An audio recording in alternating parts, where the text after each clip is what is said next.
I'm Agnieszka Wojtowicz-Wauslin. I'm director of Afterlife. I had this image of a young woman lying on a slab in a mortician's funeral home in the prep room, and you see this very calm, meticulous mortician preparing her body, and suddenly she opens her eyes and she says, "Where am I?" And he calmly says, "You are dead." That little kernel of an idea sparked this whole script, and that's how Afterlife was born. I'm not dead. I love archetypal stories. I love to explore primal fears, primal emotions, and I think there's nothing more primal than the fear of death. You're not ready. So that's what I wanted to explore. I was fascinated by the idea.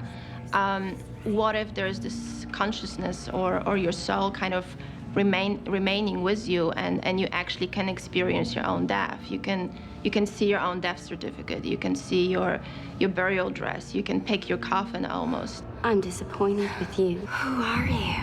I am you. I was always fascinated by this Buddhist approach, where people believe that there's actually this transitional period of 3 days, and that you're not supposed to disrupt the body. You're supposed to kind of leave it alone, because that's where the transition begins to happen. And that's something that I used for Afterlife as a basis of the story. Everyone asks me, was Anna alive or was Anna dead? Oh my God. I can't be dead. She's alive. She's definitely alive. And there are certain clues that tell you that. The first clue is the Elliot's white van. We see that white van very briefly at Anna's accident when she's driving on the highway in the rain. There's the same white van that you see later in the story. Again, it repeats itself when Paul has a car crash. The second clue is the hydronium bromide, and many people ask me if that drug really exists. And they are similar drugs. I know that's very scary, but I invented that name. And the first time we see the hydronium bromide is very early in the story, where Elliot basically takes the vial out of a secret box. And obviously he convinces Anna that this is something normal that he does. Don't be scared. This will relax your muscles. Stop the rigor mortis setting in. And every time he uses it, strangely, Anna, in the next scene, is totally comatose and asleep. So there's a moment where he repairs Anna's cut on the forehead. And then he knows that her mother is coming, and he checks his watch because he knows how long that drug will have the effect. And we see him injecting her, and then the next scene right after, mother comes into the prep room, and Anna seems like totally dead. Oh. And there's a moment where actually a policeman talks about this drug when Paul comes to the police station to get a search warrant. I need you to issue a search warrant. You could have drugged her and it looked like she was her. Yes. Actually, Chief, there are drugs like that. Yes. Hydronium bromide, total paralysis within seconds, heartbeat slows to almost nothing. And right after that, we actually cut to the scene where you can clearly this time see the label on the vial that says hydronium bromide. This is how they're all going to remember you.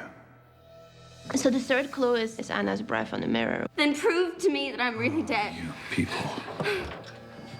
You always need proof. It takes place at the midpoint, 60 minutes into the movie, where at this point Anna clearly believes that she's dead.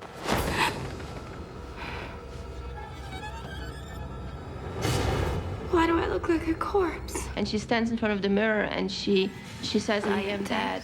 She closes her eyes, and then we as an audience see her breathing out. The mirror fogs up with her breath. Anna doesn't see that because her eyes are closed, and Elliot quickly wipes it away, which obviously is a huge, huge clue right in the middle of the movie.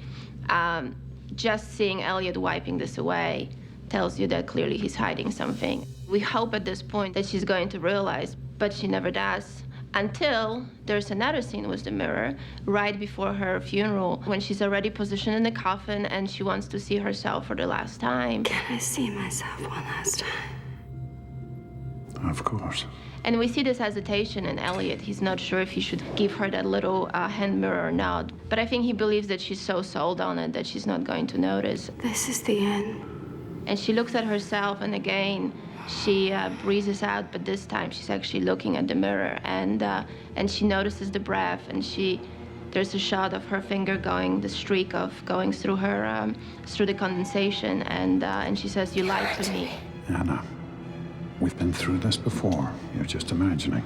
You lied to me. Anna, you're still clutching onto life. I think every psychopath likes to take some sort of tokens. You know, they all have some sort of shrines.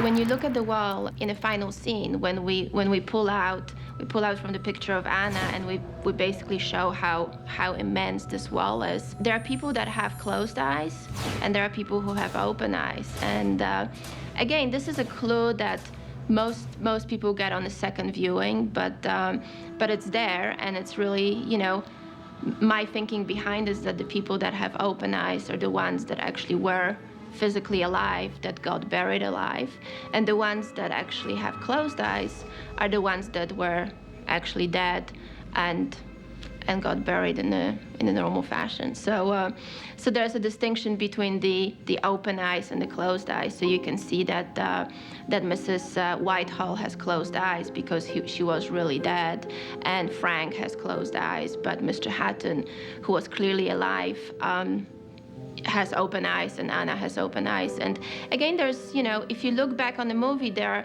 even smaller clues, like, for example, the fact that Anna comes to the funeral of Mr. Hatton and there's this gasp.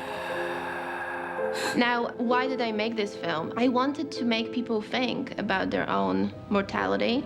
I wanted people, you know, we all terrified of death, but often we kind of in denial of it. So I wanted to provoke people to think about their life, to think really about the fact, are they living life? Are they in touch with their lives? If you love someone, I believe you should tell them today, because you don't know what's going to happen tomorrow. So, and that's the case with Anna.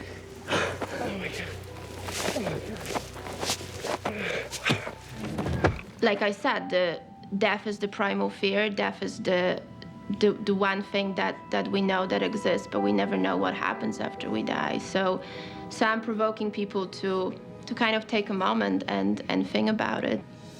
It was so satisfying when people would come after the screening and say, you know, it was not only entertaining and chilling and scary and eerie, but it was also soul-provoking. And that's the type of cinema I want to make.